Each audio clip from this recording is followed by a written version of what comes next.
इस वक्त जो डोनाल्ड ट्रंप अवाम से अपनी खिताब करके बातें कर रहा है और कह रहा है 2 हफ्ते 3 हफ्ते की बात है, आबना हरमस पे भी हमारा कंट्रोल होगा, हम ईरान को पत्थर के दौर में वापस भेज देंगे। लेकिन ऑन दी रियलिटी में ये है कि उसकी अपनी गवर्नमेंट, उसके अपने वजीर, उसकी अपनी कैबिनेट, ऑपोजिशन तो कैमला हैरिस की गुफ्तगू आई एम श्योर आपने सुनी होगी, वो सब उसके अगेंस्ट है। तो इस टाइम पे डोनाल्ड ट्रंप की अगली चाल क्या हो सकती है? ईरान को तो हम आगे चल कर डिस्कस करेंगे।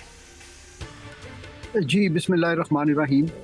कल प्रेसिडेंट ट्रंप की तकरीर जिसका सब लोगों को इंतज़ार था वो मैंने भी बड़े इंहमाक से सुनी, लेकिन पूरी तकरीर सुनने के बाद बाकी लोगों की तरह मुझे भी ये ख्याल आया कि वो कहना क्या चाह रहे। तो 3 चीज़ें उसके बारे में मैं कमेंट दूंगा। पहली बात तो ये है कि it was a totally non coherent address for a person like president of United states, कि वो एक सांस में कोई बात कर रहे हैं, दूसरे सांस में कोई और बात कर रहे हैं और उनमें कोई रब्त नहीं है। फिर दूसरे वो जो नैरेटिव बिल्ड करने की कोशिश कर रहे थे उसके अंदर भी बहुत ज़्यादा डायकॉटमी। एक तरफ वो ये कह रहे हैं कि हम जो है हमें किसी की ज़रूरत नहीं है, हमें अपना हुर्मस की ज़रूरत नहीं है, हम तो आइए हमारा तेल ख़रीदिए, हम तो खुद कफ़ील हैं, हम तो बेचने के लिए हमारे पास वाफर मिकदार में तेल है। और फिर वो ये दावा करते हैं और वादा करते हैं कि हम चूँकि बड़े कंफर्टेबल हैं जंग में, तो हम अपनी मर्ज़ी से 1-2 हफ्तों के बाद हम चाहें तो आज भी ख़त्म कर सकते हैं, लेकिन हम चाह रहे हैं कि ज़रा थोड़े दिन और इसको चला दें। तो अब ज़ाहिर है सारी दुनिया को ये पता है कि ये सारी बातें झूठ हैं, इसके अंदर कोई भी एक फ्रैक्शन भी सच की नहीं। ये तो उनकी अपनी कैबिनेट को आई गेस पता है, तभी तो इनके फौजी बगावतें भी शुरू हो रही हैं। बट मैं एयर मार्शल साहब आपसे स्पेसिफिकली जो अमेरिकन टेक्नोलॉजी है, जैसे F-35 है, स्टेल्थ टेक्नोलॉजी है, उनके ड्रोन्स हैं, उसके रडार सिस्टम, आयरन डोम हो गया, फिर एरोस्पेस कुछ भी है, आई थिंक वो ज़्यादा ब्रीफली आप हमें समझा सकते हैं कि उनकी हर टेक्नोलॉजी को ईरान इस टाइम फेल कर चुका है। इससे लेटेस्ट क्या ही है अमेरिका के पास जो अभी वो सरप्राइज दे सकता है?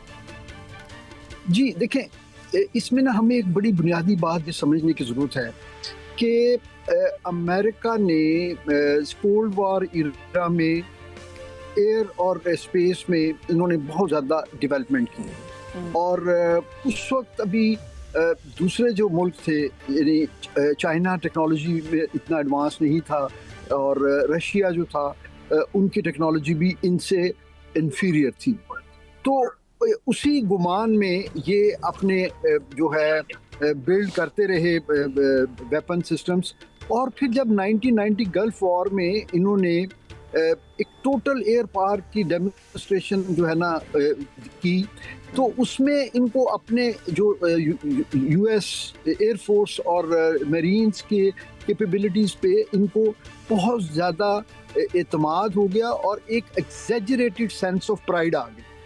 लेकिन वो ये बात भूल जाते हैं कि फर्स्ट गल्फ वॉर से लेके अब तक, इस जंग से पहले तक उन्होंने जितनी जंगें लड़ी वो एक तरफा जंगें थी। किसी मुल्क ने उनको कोई रेजिस्टेंस ही नहीं दी। उन्होंने इराक पे मैसिव बमबारी की, उनके लीडर्स जो है पकड़ा, मारा, उसके बाद उन्होंने वहाँ पे कमांड एंड कंट्रोल सेंटर पे मैसिव बॉम्बिंग की। तो चूंकि कोई रेजिस्टेंस ही नहीं थी तो इनके सिस्टम्स के अपने दिफा और उनकी जो सेल्फ प्रोटेक्शन थी वो कभी चैलेंज ही नहीं हुई। ये पहली जंग है इजराइल और अमेरिका के पर्सपेक्टिव में कि जिसमें उनके डिफेंसेस जो हैं, उनकी सेल्फ प्रोटेक्शन जो कैपेबिलिटी है प्लेटफॉर्म्स की, उसको चैलेंज किया गया। और उसको ईरान ने चैलेंज किया अपनी ड्रोन टेक्नोलॉजी से, अपने मिसाइल टेक्नोलॉजी से और अपनी इलेक्ट्रॉनिक वॉरफेयर की इंटरफेरेंस के साथ। तो और वो यही बात है ना, वो जो एक भरम बना हुआ था, वो जो एक गुब्बारा फुला के अमेरिका बैठा हुआ था कि हमसे एडवांस कोई नहीं है, we are the super power.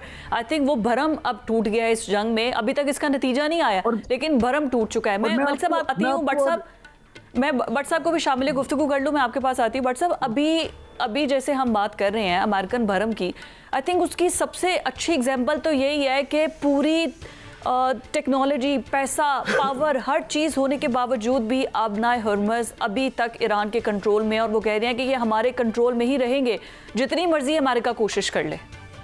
दुरुस्त फरमा रही हैं फिजा। अपनाए हरमज़ इस वक्त 100% जो है वो आप देखें ईरान के कंट्रोल में है और वहाँ से जो जहाज़ गुजर रहे हैं, आई फील प्राउड जब उनके ऊपर पाकिस्तान का झंडा लहरा रहा है और पाकिस्तानी आवाम जो है वो देखकर हंस रही है, खुश हो रही है, और भारत मोदी जो है वो सड़ रहा है, नेस्तो नाबूद हो रहा है। बात ये है कि जब ये जनरल साहब एयर एजाज महमूद साहब हमारे भाई ने बात की है, वो बहुत तगड़ी बात एयर मार्शल साहब ने अभी फरमाई है कि उसको ज़रूरत नहीं। वो ठीक कहता है, ट्रम्प कहता है कि वेनेजुएला के बाद उसके पास इतना पेट्रोल आ गया कि मशरक़ वस्ता में जो पेट्रोल है उसकी उसको ज़रूरत नहीं है। ओ भाई, मर तो हम गए ना, नुकसान तो पाकिस्तानी कौम का हो गया ना, तेल तो साढ़ा महंगा हो गया है ना, 3 अरब रुपए की हुकूमत ने सब्सिडी दे भी दी, अखराजात में भी कमी की, उसके बावजूद गुज़श्ता रात भी आपने देखा एक और फिर प्राइस इंक्रीज हो गई हमारी। अपनाए हरमज़ से जितना नुकसान पूरी दुनिया को हो रहा है, वहाँ शख्स है ट्रम्प और उसका मुल्क, वो अभी तक बचा हुआ है क्योंकि उसके पास वेनेजुएला का पेट्रोल जो है वो मौजूद है। बात यहाँ पर यह है कि पूरी दुनिया जो है ना, ये बीबी नेतन्याहू को पसंद नहीं कर रही। आप फ्रांस की मिसाल ले लें, आप जर्मनी की मिसाल ले लें, आप बोस्निया की मिसाल ले लें जहाँ अक्सरियती मुसलमान ममालिक है, और वहाँ तो फुटबॉल के ऊपर जनाब वो आए हैं, इसराइल वाले उन्होंने कहा हाथ मिलाएं, तो बोस्निया ने कहा हाथ मिलाने से इनकार कर दिया है।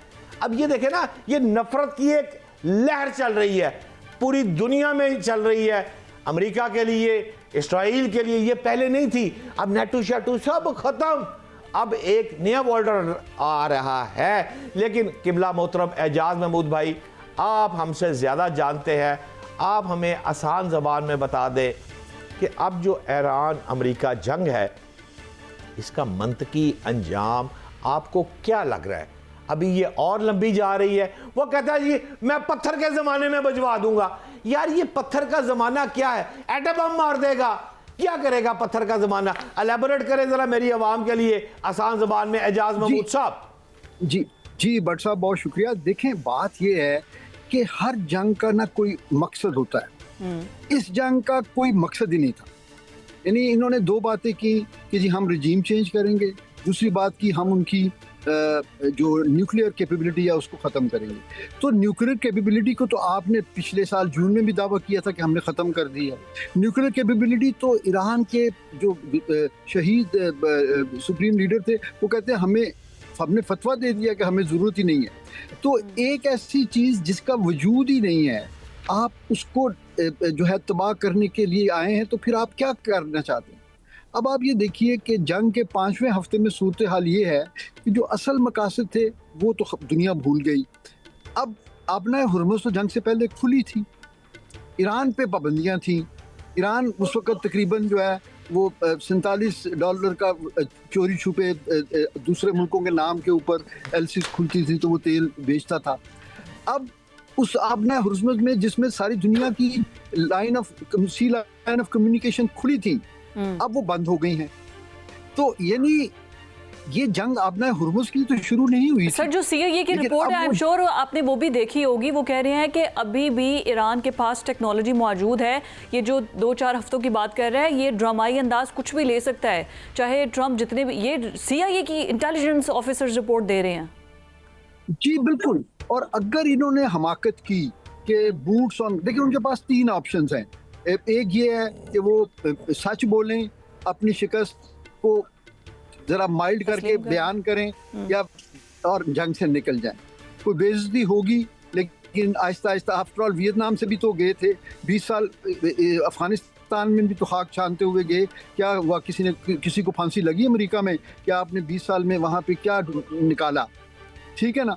तो इसी तरह यहाँ से भी चले जाएंगे तो लोग भूल जाएंगे अगर वहाँ पे महंगाई ना हुई, बेरोज़गारी ना हुई। क्योंकि अमेरिकन अवाम जो है ना, उनको दुनिया से कोई गरज नहीं होती, उनको सिर्फ अपनी हेल्थ केयर, अपने रोज़गार से और अपनी कंफर्ट से उनको गरज है। उनकी बला से कि दुनिया में क्या हो, बाकी दुनिया थर्ड वर्ल्ड उनके लिए, एक आम एवरेज अमेरिकन के लिए एग्जिस्ट ही नहीं करती। उनको नक्शे पे पता भी नहीं होगा कि ये अपना हुर्मुज़ कहाँ पे।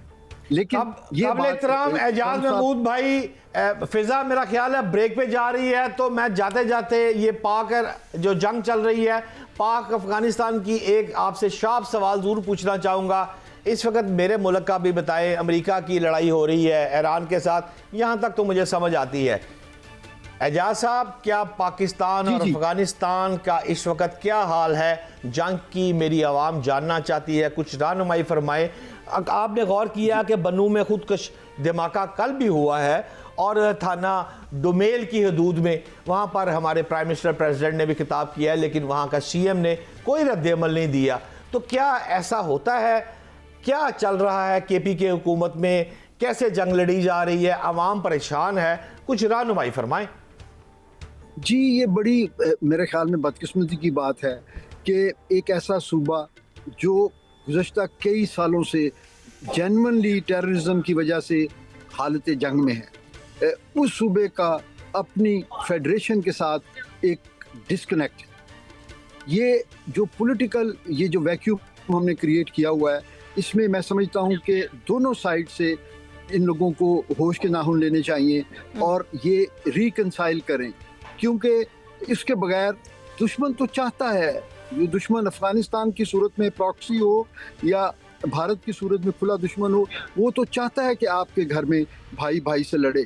लेकिन हमें तो इतनी अकल समझ होनी चाहिए ना कि हम दुश्मन के हाथ में तो आलाकार ना बने।